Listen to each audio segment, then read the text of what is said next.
कर।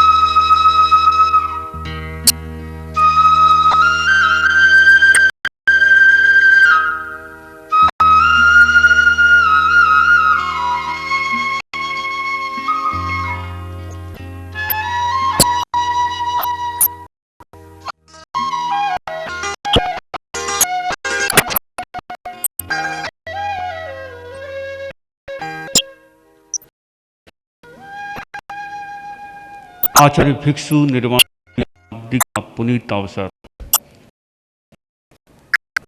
इस अवसर के केंद्र में जुड़ी हुई अनुशासन प्रवचन माला का दूसरा दिन। ओम अरहम। प्रवचन विषय विनम्रता। प्रवचनकार आचार्य श्री महाप्रज्ञ।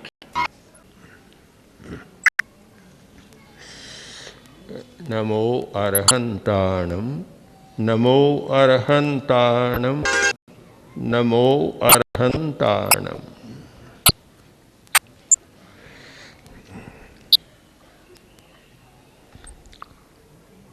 अनुशासन और विनम्रता दोनों वैसे मिले हुए हैं जैसे दूध और चीनी। दोनों में एकात्मकता हो जाती है। विनय, विनम्रता और अनुशासन में एकात्मकता है। विनम्रता और सहिष्णुता में भी तादात्म्य है। सहिष्णुता नहीं है तो विनम्रता नहीं हो सकती, और विनम्रता नहीं है तो सहिष्णुता नहीं हो सकती। एक निश्चित नियम या व्याप्ति है तर्कशास्त्र की भाषा में। विनय के बारे में हमारी समझ बहुत अधूरी है। सामान्य आदमी लोकोपचार विनय को ही विनम्रता मान रहा है। स्थानांक सूत्र में एक व्यापक संदर्भ विनय का दिया है। विनम्रता का 7 प्रकार बतलाए हैं। ज्ञान विनय, दर्शन विनय, चारित्र विनय, एक त्रिक है। मन विनय, वचन विनय, काय विनय, और एक है लोकोपचार। हाथ जोड़ना, झुकना, ये सारा केवल लोकोपचार है। वास्तविक विनय है मन विनय। विनम्रता वह है जिसका अनुशासन के साथ सीधा संबंध जुड़ता है। लोकोपचार का संबंध सीधा अनुशासन के साथ नहीं जुड़ता। कभी कभी ऐसा होता है कि ठगाई करने वाला ज़्यादा विनम्र हो जाता है, धोखा देने वाला भी बहुत विनम्र व्यवहार करता है। ऐसा भी होता है। कहा भी जाता है ज़्यादा न मैं चो कमान। तो वह एक विनम्रता अलग प्रकार की होती है जो व्यावहारिक है, लौकिक है। केवल वास्तविक विनम्रता का एक पहला लक्षण या गुण माने तो है मन विनय। अनुशासन किया और प्रतिक्रिया से भर गया। अनुशासित होने वाले में प्रतिक्रिया पैदा हो गई तो फिर विनम्रता टिक नहीं सकती। विनम्रता का अर्थ है प्रतिक्रिया रहित चेतना। अनुशासन करने पर भी, हित की बात कहने पर भी, अच्छी बात का सुझाव देने पर भी मन में कोई विपरीत प्रतिक्रिया न हो तो मानना चाहिए कि विनीत आदमी है, अनुशासित व्यक्ति है और इसमें विनम्रता का विकास हुआ है। प्रतिक्रिया बहुत जटिल समस्या है। खाने बैठा और किसी ने कह दिया देखो ये वस्तु तुम्हारे लिए अच्छी नहीं है, मत खाओ। बस इतने में प्रतिक्रिया हो गई, समूचा ही उठकर चला जाता है कि खाऊंगा नहीं, भोजन ही नहीं करूंगा, नाश्ता ही नहीं करूंगा। प्रतिक्रिया हो गई। किसी कार्य के लिए रोका कि देखो अभी ये स्वाध्याय का समय नहीं है, अभी तो सेवा का समय है या आसन प्राणायाम का समय है, ऐसी प्रतिक्रिया हुई कि न स्वाध्याय और न आसन, चला गया। किसी ने कहा कि तुमने जो ये काम किया वह अच्छा नहीं है। इतनी ज़बरदस्त प्रतिक्रिया हुई, रूठ कर बैठ गया और रोटी भी नहीं खाई, मनोहार करने पर भी राजी नहीं हुआ, मूड बिगड़ गया। ये मानसिक प्रतिक्रियाएं जो होती है ये विनम्रता से दूर चली जाती है और बड़ा कठिन काम है। प्रतिक्रिया शायद इतनी जटिल है कि प्रतिक्रिया से मुक्त होना बहुत बड़ी साधना के द्वारा संभव है अथवा अनुप्रेक्षा प्रशिक्षण के द्वारा संभव है। बड़े बड़ों में साधकों में प्रतिक्रिया हो जाती है। हेमराज जी स्वामी का जो व्यवहार था क्या था? प्रतिक्रियात्मक था। मुनि हेमराज जी जो आचार्य भिक्षु के प्रमुख शिष्य और जिनका इतना महत्व था, इतना तत्वज्ञान, इतने प्रबुद्ध उस समय के साधु, एक बार का प्रसंग बना, भिक्षा लेकर आए और हमारी पद्धति है कि जो भी भिक्षा लेकर आता है आते ही सबसे पहले गुरु को वह दिखाता है। तो पात्रियाँ दिखाई कि भिक्षा लेकर आया हूँ। एक पात्री में दाल थी। आचार्य भिक्षु ने देखा और कहा कि ये क्या किया तुमने? चने की दाल, मूंग की दाल, उड़द की दाल सब साथ ले आया। तो बोले महाराज ये तो मिलता मेल है दाल का, तो अनमेल मेल तो है नहीं। दाल तो पचमेशाली दाल भी होती है, सब चीज़ें मिलाई जाती है। तब आचार्य भिक्षु ने कहा ये तो ठीक है, परंतु कोई साधु बीमार हो जिसको मूंग की ही दाल का पथ्य हो, उसके लिए काम नहीं आएगी, अलग लाना था, थोड़ा उलाहना दे दिया। अब आप स्वयं अनुभव करें कि गर्मी का समय हो, साधु भिक्षा के लिए जाए तो नीचे से तो पैर तपे, ऊपर से टाट कहते हैं सिर तपे, दोनों तपे, आते ही फिर और ताप मिल जाए, उलाहना और मिल जाए। तो प्रतिक्रिया होना कोई अस्वाभाविक बात नहीं है, हो सकती है। इतने प्रबुद्ध, इतने विनीत शिष्य थे, फिर भी मन में प्रतिक्रिया हो गई। सब साधु भोजन के लिए आकर बैठ गए। हेमराज जी स्वामी नहीं आए। तो आचार्य भिक्षु ने देखा और कहा कि हेमड़ा नहीं आया। हेमड़ा कहते थे, एक मधुर प्यार का शब्द, हेमड़ा नहीं आया।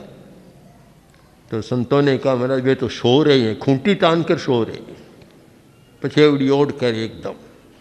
आचार्य भिक्षु ने जान लिया कि इसके मन में जो मैंने उलाहना दिया प्रतिक्रिया हुई है।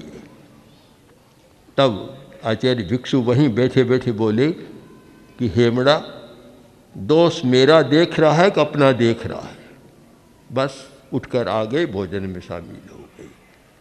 तो मैं तो आचार्य भिक्षु की बात तो प्रतिक्रिया समन की बात थी, पर प्रतिक्रिया हो गई। बहुत कठिन है कि उलाहना दे और प्रतिक्रिया न हो, यह अभ्यास के बिना संभव नहीं। मानकर चलना चाहिए।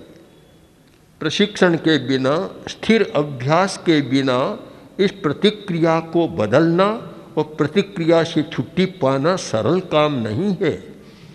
प्रेक्षा ध्यान का शिविर कराया जाता है, प्रेक्षा ध्यान की उपसंपदा दी जाती है, तो उसका दूसरा सूत्र है प्रतिक्रिया विरति। प्रतिक्रिया से मुक्त रहना बहुत जटिल साधना है, बहुत कठिन काम है कि मन के प्रतिकूल कोई बात कहे अथवा कोई गलती बताए अथवा कोई कठोर आदेश दे अथवा किसी बात पर कोई ताड़ना करे, उलाहना दे, उस समय प्रतिक्रिया न हो तो शायद वह एक चेतना की दृष्टि से महान आदमी होगा जिसमें इतना विकास हुआ है कि प्रतिक्रिया से मुक्त हो गया। प्रतिक्रिया से मुक्त होना कोई सरल काम नहीं है, बहुत जटिल है। बड़े बड़े लोगों में प्रतिक्रिया हो जाती है। विनम्रता, मानसिक विनम्रता वह है कि मन की इस स्थिति का निर्माण कर ले कि उसमें प्रतिक्रिया से मुक्ति पा ले। जो भी आए उसका सम्यक ग्रहण करे, चिंतन करें, किंतु प्रतिक्रिया न हो। उसका विवेचन करें, विश्लेषण करें, किंतु प्रतिक्रिया से मुक्त रहे। ये मानसिक विनय, विनम्रता और ये अनुशासन के लिए वरदान है। अनुशासन का प्राण तत्व है कि जिस समाज में, जिस समूह में, जिस संगठन में जो सदस्य हैं और वे बात बात पर प्रतिक्रिया नहीं करते, तो वह संगठन और वह अनुशासन शक्तिशाली बनता है और अधिक कार्यकारी बनता है। यह डर रहे कि अगर मैं कहूँगा तो यह रूठ जाएगा, रोटी नहीं खाएगा, एकांत में जाकर बैठ जाएगा, सो जाएगा, इसलिए अच्छा है कि न कहूँ। तो यह संगठन के लिए, अनुशासन के लिए यह विपरीत दिशा है और शिथिलता लाने वाला है। संगठन के लिए आवश्यक होता है विधि निषेध, वारणा, सारणा, वारणा। विधि निषेध यानी आवश्यक कर्तव्य का निर्देश देना और अनावश्यक है उसका निषेध करना। विधि निषेध दोनों चले तब अनुशासन और संगठन चल सकता है। आगम की परिभाषा में, जैन आगमों की परिभाषा में है सारणा, वारणा। सारणा प्रवर्तनम, सारणा है प्रवर्तन, इस किसी कार्य में प्रवृत्त करना। अथवा दूसरा इसका अर्थ है स्मारणा। स्मारणा याद दिलाना कि देखो तुम यह काम कर रहे हो, याद करो यह तुम्हें करना है या नहीं करना है, याद दिलाना। और वारणा रोकना, निषेध करना। ये दोनों जहाँ चलते हैं वहाँ प्रतिक्रिया की समस्या रहती है। अच्छी बात भी याद दिलाए कि देखो ये तुम्हारा संकल्प है कि तुम्हें ये वस्तु नहीं खानी है। बात तो अच्छी दिलाई, याद दिला दी, संकल्प है। तो एक अनुशासित व्यक्ति है वह कहेगा आपने बहुत अच्छा किया।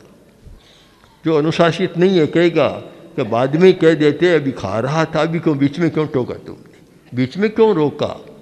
मन में प्रतिक्रिया, चाहे न बोले तो भी प्रतिक्रिया हो जाती है। और वारणा निषेध करे तब तो और जटिल बात है। तो जहाँ सारणा, वारणा या विधि निषेध चले, जहाँ उलाहना चले और कभी कभी ताड़ना और तर्जना भी चले, कभी तिरस्कार भी चले, अनुशासन में ये सारी बातें होती है समय समय पर।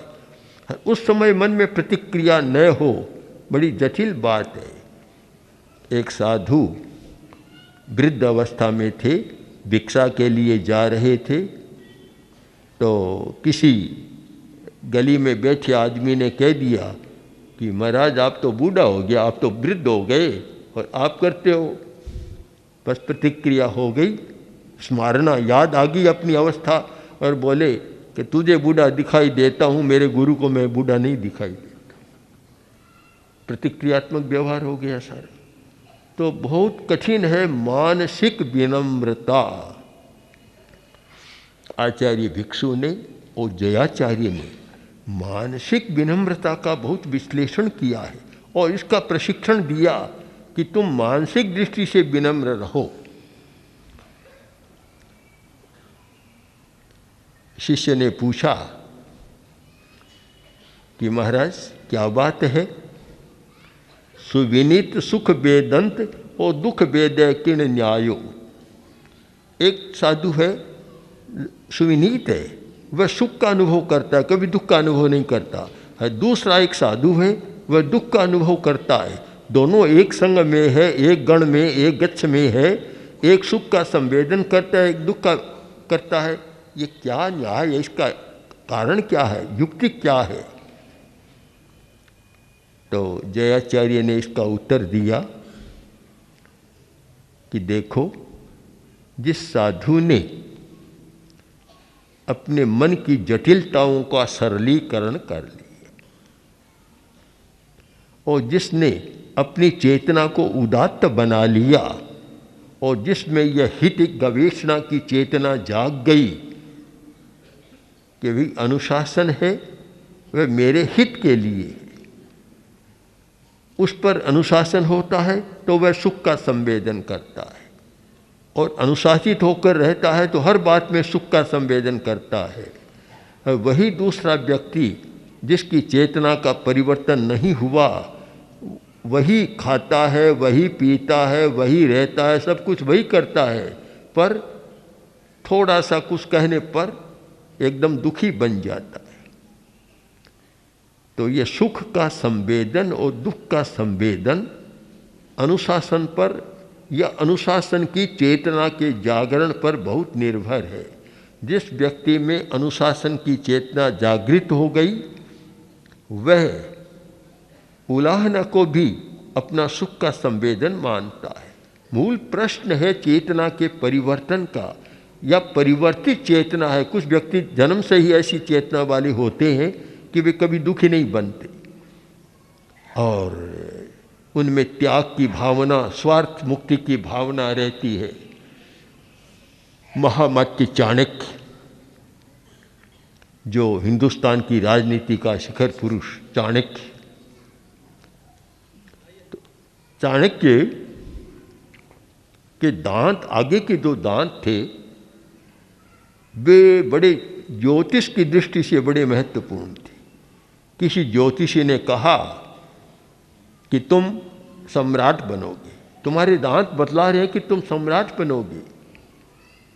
हमारा हर अवयव ज्योतिष का विषय बनता है। मैं भी देखता हूँ व्यक्ति को कि इसका मुंह कैसा है, दांत कैसा है, आँख कैसी है, कान कैसा है, इस पर बहुत निर्भर है। व्यक्तित्व की पहचान हो जाती है कि कौन व्यक्ति कैसा है। एक कोई प्रसंग चला था कि लोगों ने कहा कि अमुक साधु आचार्य तुलसी का उत्तराधिकारी बनेगा।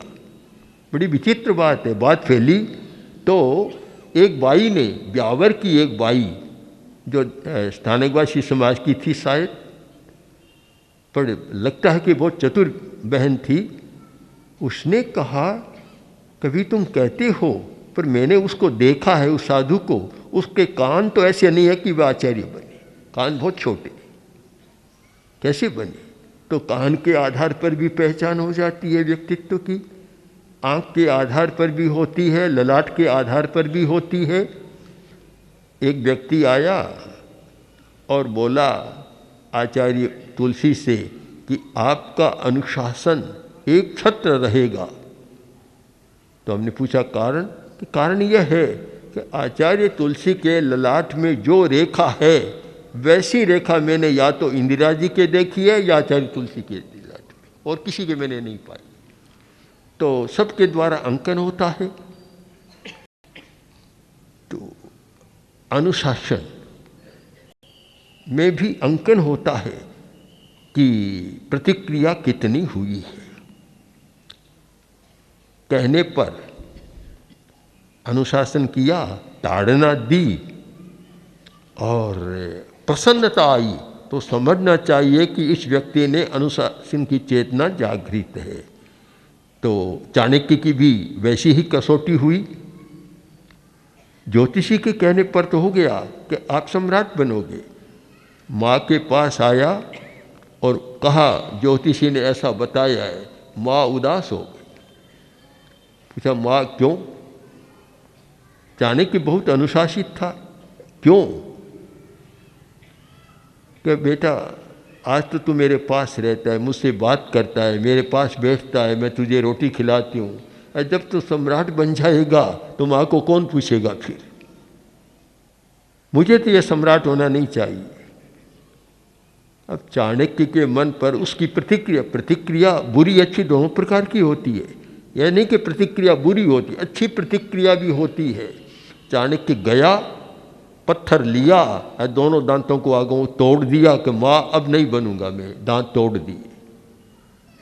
माँ पर प्रतिक्रिया हुई, अच्छा मान लिया उसको। तो बड़ा कठिन है प्रतिक्रिया से मुक्ति पाना, किंतु वह व्यक्ति जिसकी चेतना जागृत होती है और जो अनुशासन का मूल्यांकन करता है, वह प्रतिक्रिया से मुक्त होने की साधना करता है।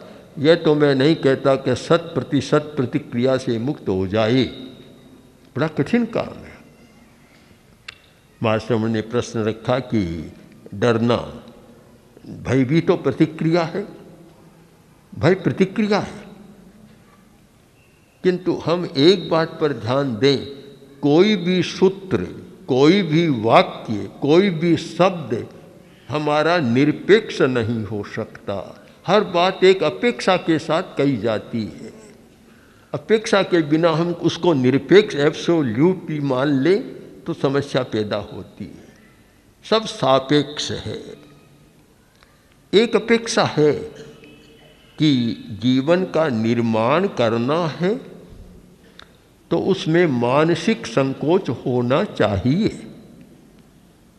लज्जा दया संयम बम बचेरं कल्याण भाग्यस्त विशोहिठाणम।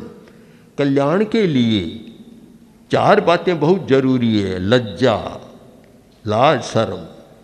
लाज का मतलब अनुशासन है, लज्जा अनुशासन है।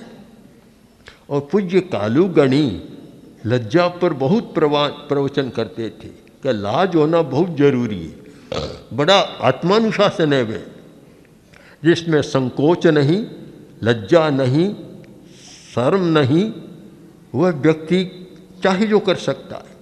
किंतु जिसमें यह होता है वह बहुत अनुशासित होता है। तो भय भी एक अनुशासन है। भय, और भय कब तक? कि जब तक व्यक्ति का निर्माण न हो जाए। निर्माण होने पर भय की जरूरत ही नहीं रहती। जब तक निर्माण करना है तो निर्माण के कारक तत्वों में एक भय का भी स्थान है। मैं स्वयं का जीवन का अनुभव करता हूँ। हम भी बहुत डरते थे, बहुत डरते, मुनि तुलसी से बहुत डरते थे। अब 5-10 साधु, हम छोटे छोटे साधु अध्ययन करते थे मुनि तुलसी के पास। जब पूज्य कालूगण की विद्यमानता की बात है, जोधपुर में चतुर्मास था पूज्य कालूगणी का, जाटावास में, और वह भंडारी जी का भवन, नीचे पूज्य कालूगणी और ऊपर मुनि तुलसी, उनकी पाठशाला हम लोग बैठते थे। अब हम छोटे थे, उनका अनुशासन बहुत कड़ा था, कड़ा अनुशासन। आज के हमारे साधु, छोटे साधु तो बात करने में स्वतंत्र हैं, पर हम लोग कभी बात नहीं कर सकते थे।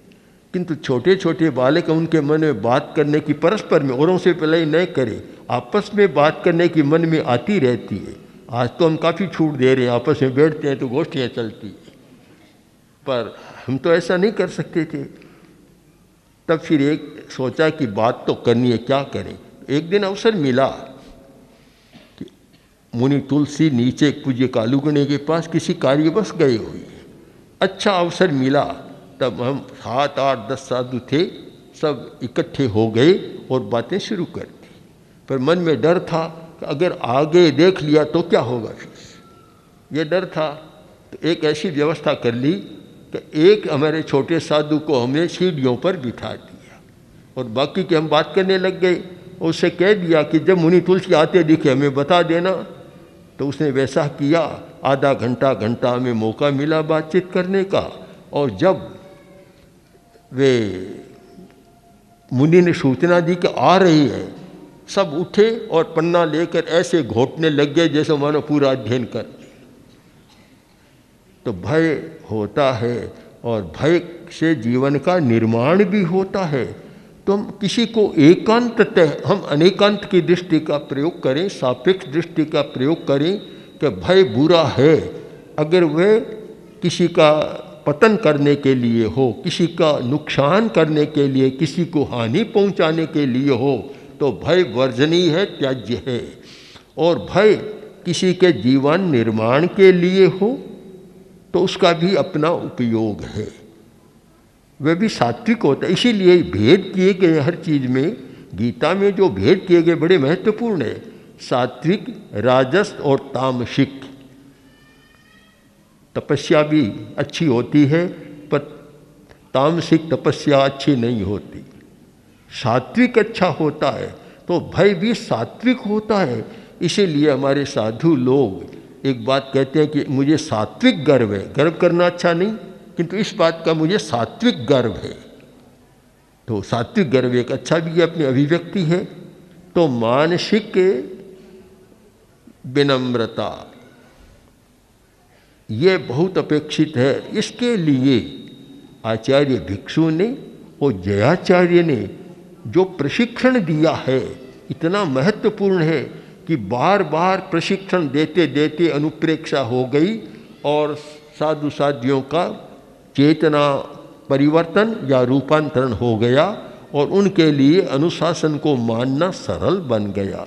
बिना प्रशिक्षण के अनुशासन मानना, किसी की बात को सुनना और शांत भाव से सुनना और सम्यक ग्रहण करना बहुत कठिन बात है।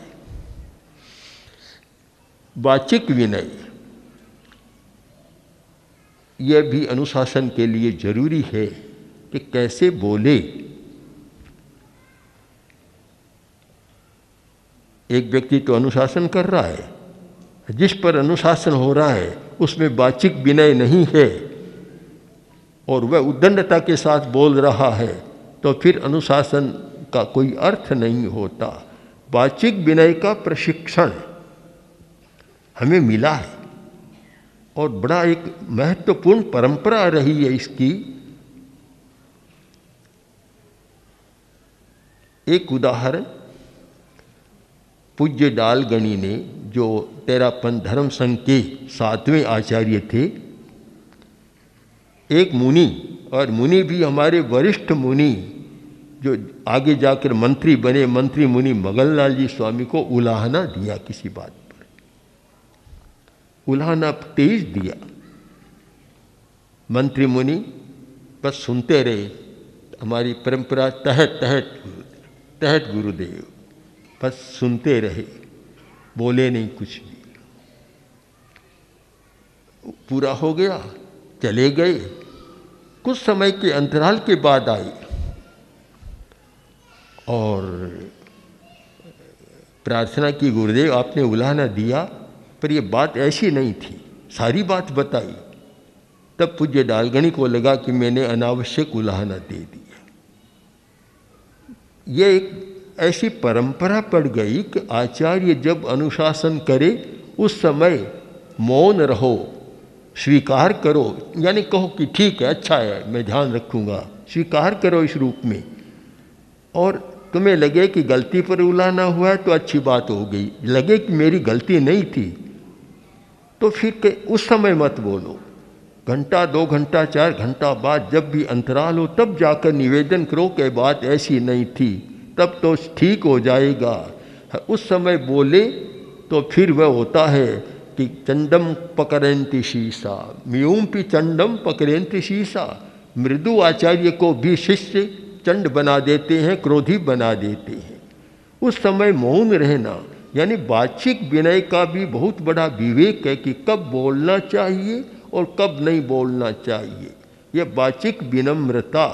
और ऐसी अनेक घटनाएं हैं कि किस समय क्या हुआ। कहीं कहीं जब नहीं होता समस्या होती है। पूज्य कालूगणी ने, डूंगरगढ़ की बात है, पश्चिम रात्रि का समय होगा, कहा कि ये देखो लालटेन का प्रकाश है। किसका प्रकाश? किसका प्रकाश है? तो मंत्री मुनि वृद्ध थे और बहुत साधु थे, उन्होंने कहा नहीं ऐसा नहीं है, प्रकाश ये नहीं है बेचारा, इसका नहीं है, उसका नहीं है। सारी काफ़ी लंबी चर्चा हुई। आखिर जो पूज्य कालूगणी ने कहा वही निकला खोज करने पर। तब कालूगणी ने कहा मगनलाल जी स्वामी आप इन छोटे साधुओं के साथ हो गए, आपको तो ध्यान रखना चाहिए था। मैंने कहा तो आप भी इनके साथ हो गए, मेरी बात का खंडन कैसे कर दिया कि यह नहीं है।